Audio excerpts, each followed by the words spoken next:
চলতি বছর ইতিমধ্যে দেশে একাধিক তাপপ্রবাহ বয়ে গেছে। অনেক জেলায় এ তাপপ্রবাহে বেড়েছে গরম। দেশের বিস্তীর্ণ এলাকায় ছড়াচ্ছে তাপপ্রবাহ। বর্তমানে বরিশাল সহ দেশের 15টি জেলার উপর দিয়ে বয়ে যাচ্ছে তাপপ্রবাহ। এই তাপপ্রবাহ আরও বিস্তার লাভ করতে পারে। আবহাওয়া অধিদপ্তরের পূর্বাভাসে এ তথ্য জানানো হয়েছে। বৃহস্পতিবার 13 জেলায় শুরু হওয়া তাপপ্রবাহ শুক্রবার দেশের 15 জেলায় বিস্তৃত হয়েছে। এর মধ্যে চুয়াডাঙ্গায় 39.8 ডিগ্রি সেলসিয়াস তাপমাত্রা রেকর্ড করা হয়। রাজশাহীতে সর্বোচ্চ তাপমাত্রা রেকর্ড করা হয় 39.7 ডিগ্রি সেলসিয়াস। সে অনুযায়ী এসব জেলার উপর দিয়ে মাঝারি তাপপ্রবাহ বয়ে যাচ্ছে বলে জানিয়েছে আবহাওয়া অফিস। আবহাওয়া অধিদপ্তরের আবহাওয়াবিদ মোহাম্মদ শাহিনুল ইসলাম বলেন, তাপপ্রবাহ চলমান থাকবে। রোববার কিছুটা কমতে পারে, একেবারে শেষ হয়ে যাবে না।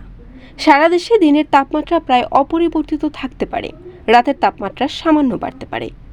শনিবার আবহাওয়ার পূর্বাভাসে বলা হয়েছে, ঢাকা, বরিশাল, রাজশাহী, পাবনা, সিরাজগঞ্জ, লক্ষ্মীপুর ও ফেনী জেলাসহ খুলনা বিভাগের উপর দিয়ে মৃদু তাপপ্রবাহ বয়ে যাচ্ছে।